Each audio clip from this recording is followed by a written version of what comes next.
Hello everybody, my name's Harry Heape and I am a children's writer. I've written the Shiny Pippin series, so I'd like to start by reading a little bit from the beginning of Shiny Pippin and the Broken Forest. Permit me, lovely readers, to take you back in time.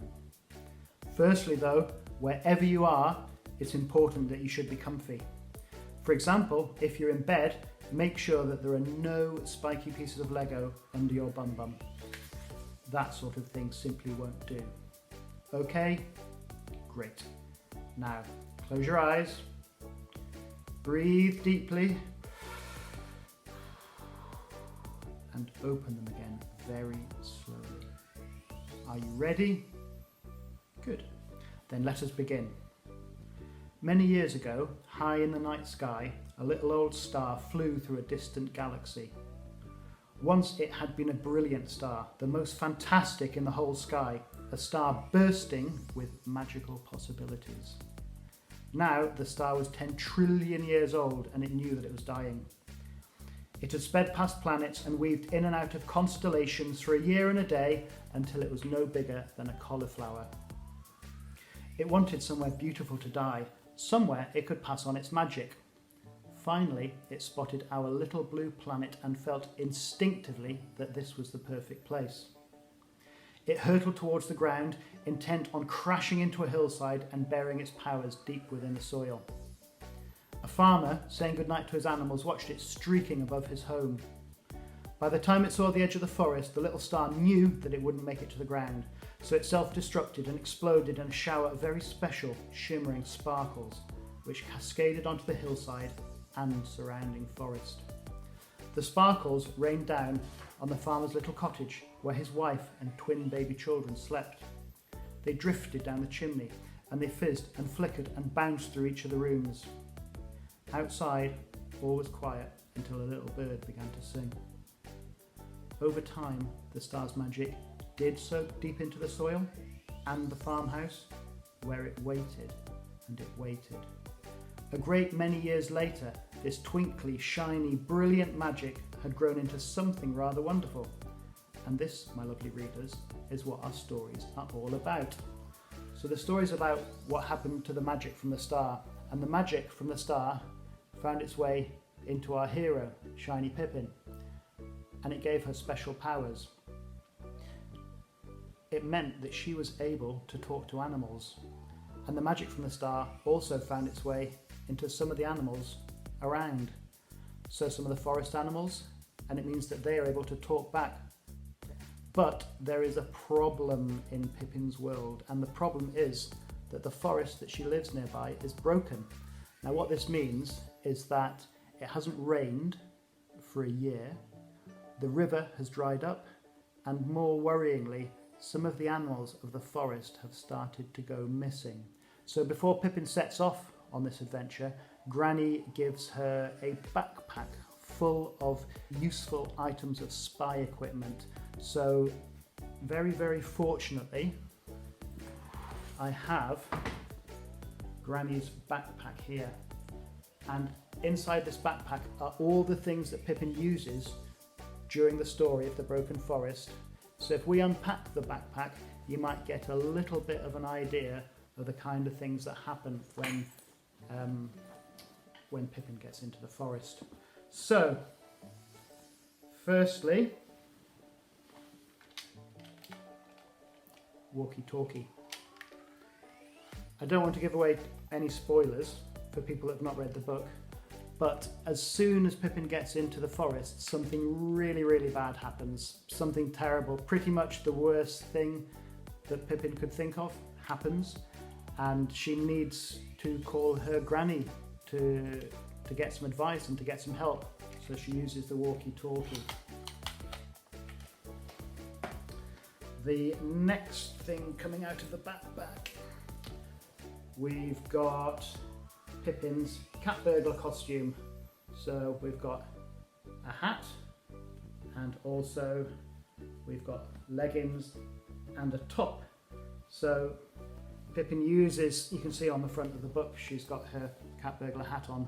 So she uses those clothes to sneak around and keep hidden. It's kind of like camouflage.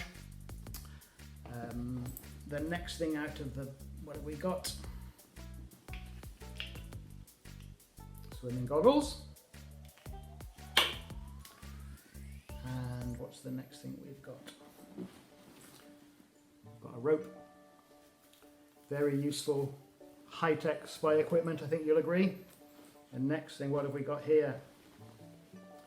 A pair of swimming shorts.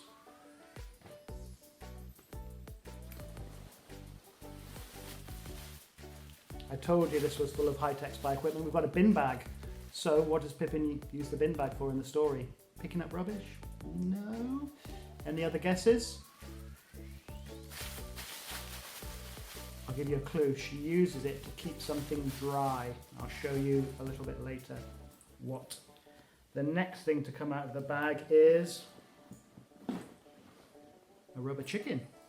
So the rubber chicken even makes it onto the cover of the book. You can see there. So this is very important in the story. What's next out of Granny's backpack? What have we got? A hard-boiled egg. Pippin just eats this. That's not much of a spoiler. She eats it because she's hungry. What's next out of the backpack?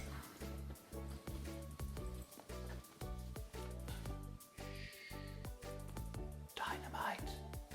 So this, as you might imagine, is a very important part of the story. This gets used, it's not a spoiler, but this gets used at exactly the same time as the rubber chicken and the rope.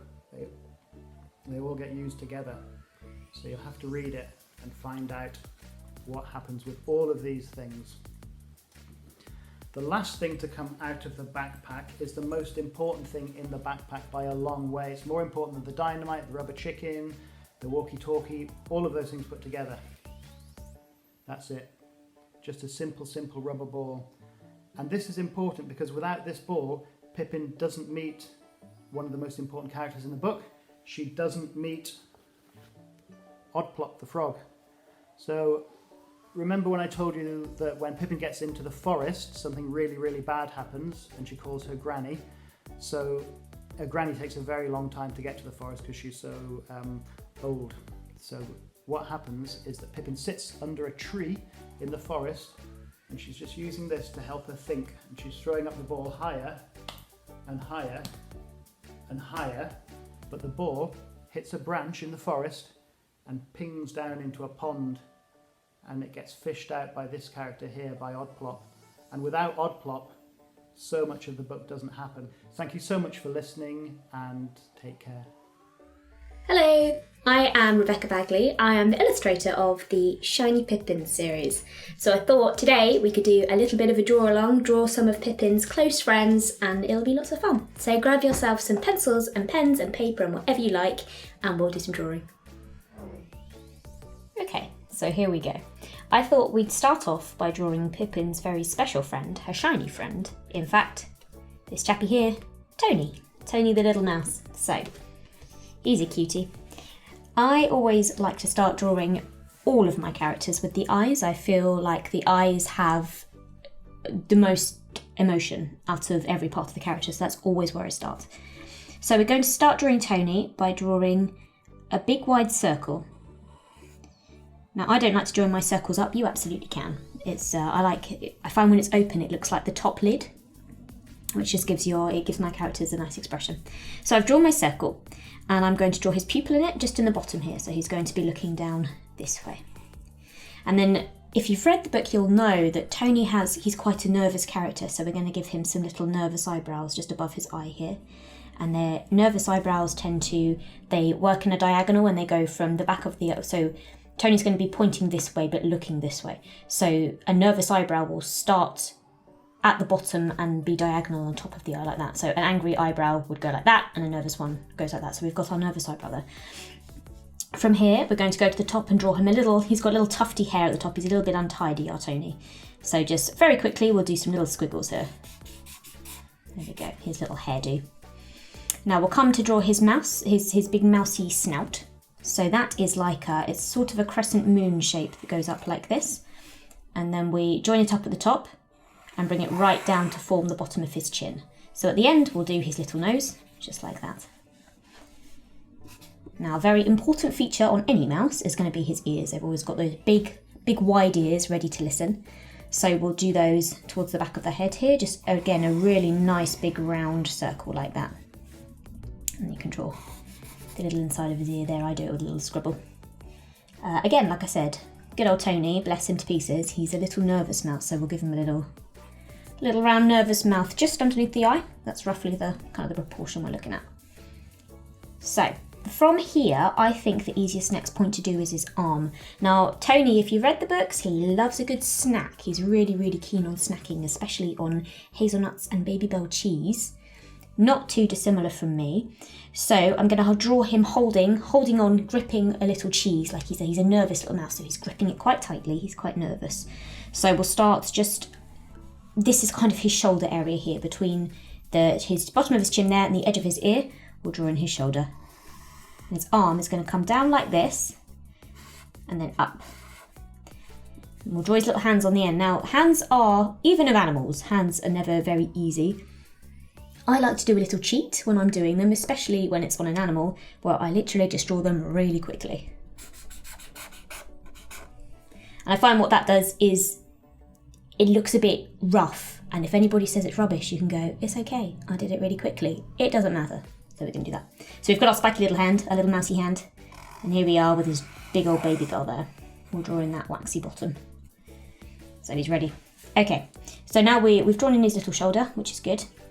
And we're going to go back to the back of the ear here to draw in his back. So we do a big slopey back with a little bit of a bum.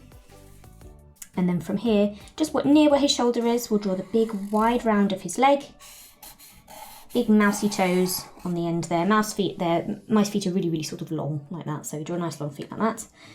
And then just in the bottom here, we can add in his big long mousy tail. You can obviously have Tony doing whatever you like with his tail. I always, it could be sticking up behind him.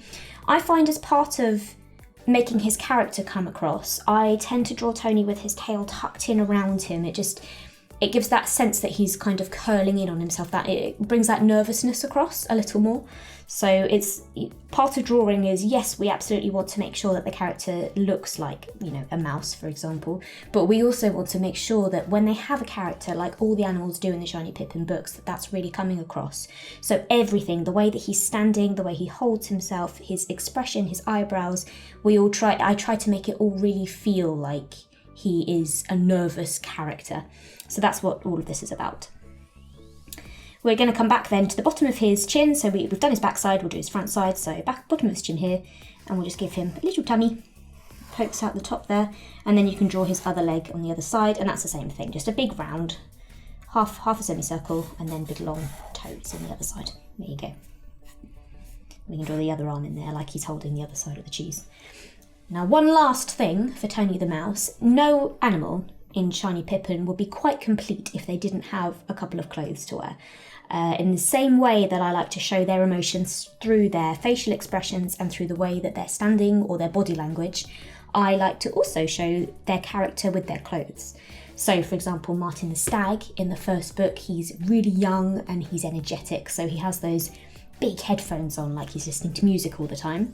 Tony's the opposite. Tony is a little nervous mouse, so I like to draw him in a little sleeveless woolly jumper, like he's curling up, trying to stay safe. Bless him, our little Tony. So I'd give him a little neck there with kind of looks like knit, the little edges there, and then we'll just bring it back. He's like Donald Duck. He doesn't wear trousers. Who needs trousers when you're a mouse? There we are. And it's also in the book, you can see that it's actually a stripy little jumper. So when you've done your Tony, you can colour in your jumper, you can make him stripy, you can give him a new jumper, entirely up to you. Thank you so much for drawing with me today, and I really hope you enjoyed it. Have yourselves a shiny day.